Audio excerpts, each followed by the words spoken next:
আসসালামু আলাইকুম। প্রতিদিন সকালবেলায় আমরা যেভাবে কাজের রুটিন তৈরি করি, এভাবে কিন্তু আপনারাও কাজকর্মগুলো গুছিয়ে নিতে পারেন। তাইলে কিন্তু সারাদিন কাজ করে একটা মজা পাবেন বা কাজের মধ্যে যে একটা আনন্দ, এটা কিন্তু পাওয়া যায়।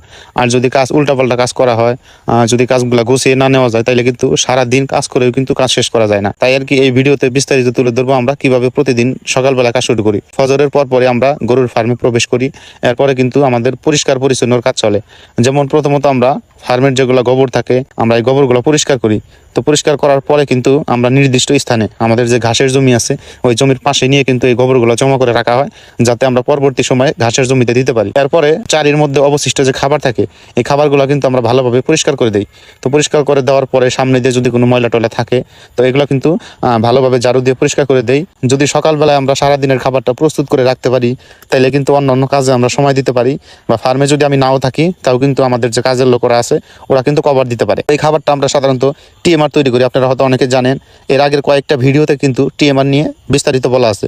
তো টিএমআর তৈরিতে লাগে আমাদের হচ্ছে একটা গরুকে সারাদিন যে পরিমাণে খাবার খাওয়ানো হয়, ওই সবগুলা খাবার একত্রে মিক্সার করে যে খাবারটা তৈরি করা হয়, সেইটাই হচ্ছে টিএমআর। তো এইখানে আমরা একটা গরুর জন্য 20 কেজি ঘাস এবং 5 কেজি দানাদার খাবার, এরপরে আধা কেজি খোল এবং আধা কেজি চিটাগুড়, এরপরে হচ্ছে প্রতি গরুর জন্য 1 কেজি করে খড় দেই। তো এখানে যেহেতু আমাদের সর্বমোট 12টা গরু, তাই এখানে আমরা 220 কেজির মতো বা 220 থেকে 30 কেজির মতো ঘাস নিছি। এরপরে আমরা নিছি হচ্ছে 5 কেজি পরিমাণ খৈল এবং 5 কেজি পরিমাণ চিটাগুড়। তো এই খৈলটা আমরা কিন্তু আগের দিন বিকালবেলায় ভিজিয়ে রাখি বা সন্ধ্যাবেলায় ভিজিয়ে রাখি। তো এটা কিন্তু বালতি পরিপূর্ণভাবে দিয়ে রাখি।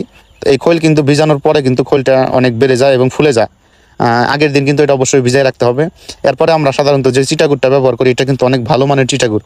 তো আপনারা কিন্তু অবশ্যই গরুকে চিটাগুড় খাওয়াবেন। তো চিটাগুড় যেটা, এটা হচ্ছে লালি বা মোলাসেস যেটাই বলেন। তো এটা কিন্তু গবাদি পশুর রুচি এবং হজম শক্তি বা গরুর এনার্জি তৈরি করতে কিন্তু এটা ব্যাপকভাবে সহায়তা করে। যদিও আমাদের কাছে এখন পর্যাপ্ত পরিমাণ ঘাস আছে, তারপরে কিন্তু আমরা খড়গুলা দেওয়ার চেষ্টা করি। এতে কিন্তু এই টিএমআরটা ভালোভাবে তৈরি করা যায়। প্রথমে কিন্তু এই ঘাসগুলো বিছিয়ে নিই, তার উপরে আমরা খড় দিছি, আর উপরে আমরা চিটাগুড় এবং খৈলের যে পানিটা আছে, এটা কিন্তু আমরা চিটাগুড় এবং খৈল কিন্তু ভালোভাবে আমরা উপরে দিয়ে দিছি। আমরা দিয়ে দিব হচ্ছে দানাদার খাবার। তো যদিও আমরা নিজেরা দানাদার খাবার তৈরি করি, এরপরে আপনারা যারা বাজার থেকে রেডি খাবার না কিনে যারা আমাদের মতো এই খাবারগুলো নিতে চান, তারা অবশ্যই মেঘডুবি এগ্রো থেকে খাবারটা নেবেন। ষাঁড় গরু এবং গাভী গরু, তো সব ধরনের গরু কিন্তু খাবারগুলো বিক্রি করে থাকে। তো এখানে ওনাদের খাবারের কোয়ালিটি হচ্ছে দুইটা, একটা প্রিমিয়াম কোয়ালিটি আর একটা স্ট্যান্ডার্ড। প্রিমিয়াম কোয়ালিটিটা হচ্ছে পার কেজি 44 টাকা এবং স্ট্যান্ডার্ড কোয়ালিটিটা হচ্ছে 39 টাকা প্রতি কেজি। তো আপনারা চাইলে কিন্তু মেঘডুবি এগ্রো থেকে খাবার নিতে পারেন, বিশেষ করে যারা 2-4টা গরু লালন পালন করেন। তো এরপরে এই সমস্ত উপকরণ কিন্তু একত্রে আমরা মিক্সার করে দেখেন, এইভাবে কিন্তু মিক্সার করে ভালোভাবে বেলচা দিয়ে আমরা এক জায়গায় স্তব করে রাখি। একটা গরুকে যদি সকালবেলায় আমরা 12 থেকে 15 কেজি খাবার দেই, অর্থাৎ এই খাবারটা অর্ধেক পরিমাণে দেই, তো এই খাবারটা কিন্তু আমরা একবারে দিব না। তো এই খাবারটা আমরা 2 থেকে 3 বারে দিব। আর গরুর একটা মেইন সমস্যা হচ্ছে, যদি সবগুলা খাবার একবারে দেন, গরু কিন্তু ভালোভাবে খেতে চায় না। এখন যেহেতু গরমের সময়, আমরা গরুকে কিন্তু দিনের মধ্যে 2 থেকে 3 বার গোসল করাই। সকালবেলায় গোসল আমরা ভালোভাবে কষলিয়ে দিই এবং দেখেন ফ্লোরের মধ্যে কি পরিমাণ ময়লা জমি থাকে। আসলে আপনারা কিন্তু হয়তো অনেকে জানেন যে আমরা ভিডিওর মধ্যে শুধু খালি ভালো জিনিস দেখানোর চেষ্টা করি, কিন্তু অন্যান্য চ্যানেলের মতো না বা অন্যান্য জনের মতো না, আমরা কিন্তু যেটা আপনাদেরকে সব কিছু দেখানোর চেষ্টা করি। তো দেখেন এখানে কিন্তু কি পরিমাণ গরুর শরীরে গোবর লেগে আছে এবং কি পরিমাণ ময়লা করছে। আসলে গরু নোংরা করবে, ময়লা করবে, এটাই স্বাভাবিক। আর পরিষ্কার পরিচ্ছন্ন করার দায়িত্ব কিন্তু আমাদের। এইটা যদি মেনে নিতে পারেন, এইটা যদি আপনি মানতে পারেন, তাইলে কিন্তু আপনি অবশ্যই গরুর ফার্ম করে লাভ করতে পারবেন। এরপরে সাধারণত গোসল করার পরে দেখেন গরুর শরীর কি রকম ভাবে চকচকে এবং উজ্জ্বল হয়ে যায়। আসলে এইরকম ভাবে খাবার তৈরি করা বা ম্যানেজমেন্ট করা, এগুলা কিন্তু সকালবেলাই করতে হবে। কারণ খাবার তৈরি এবং গরুকে যদি গোসল করানো যায়, দিনের বেলায় অনেকটুকু সময় পাওয়া যায় বা ফ্রি টাইম কিন্তু পাওয়া যায়। খাবার পাত্র এবং পানির পাত্র ভালোভাবে চারকোনা দিয়ে যদি কোনো ময়লা জমে থাকে, এগুলো পরিষ্কার করতে হবে। এরপরে আমরা কিন্তু রাত্রেবেলায় পানি দিয়ে রাখি, বা হচ্ছে অনেক সময় আমরা সকালবেলায় পানি দিই। যদি গরুর পানির খাওয়ার প্রয়োজন হয়, তখন কিন্তু পানিটা খেয়ে নেয়। তো এরপরে সাধারণত আমরা এই টিএমআরটা দিই।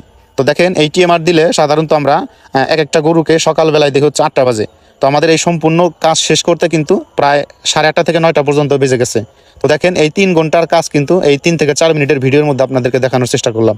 যদি আপনারা এইভাবে কাজ করেন, তাইলে কিন্তু এই সকালবেলায় কাজ যদি গুছিয়ে নিতে পারেন, তাইলে কিন্তু আপনি সারাদিনে কিন্তু একটু রেস্ট করতে পারবেন, বা গরু কিন্তু গ্রোথ ভালো থাকবে এবং গরু কিন্তু বিশ্রাম করার সময় পাবে। যদি 8টার দিকে ফার্মে প্রবেশ করেন, তাইলে এই কাজগুলো শেষ করতে কিন্তু আপনার 11 থেকে 12টা বাজবে। তখন আপনি গরুকে খাওয়াবেন কোন সময়, তখন আপনি খাবার তৈরি করবেন কোন সময়। আর এখন আমরা এই ঘাসটা কিন্তু আমরা আগের দিন বিকালবেলায় কেটে রাখি, অর্থাৎ আমরা যে ঘাসটা আগামীকাল খাবো, এই ঘাসটা আমরা আজকে কিন্তু কেটে রাখবো। এইভাবে আপনি দৈনিক কাজের রুটিন করে নিতে পারেন বা সকালবেলায় কাজ করতে পারেন। ধন্যবাদ সবাইকে, সবাই ভালো থাকবেন। আর অবশ্যই ভিডিওটি শেয়ার করে টাইমলাইনে রেখে দিন। আসসালামু আলাইকুম।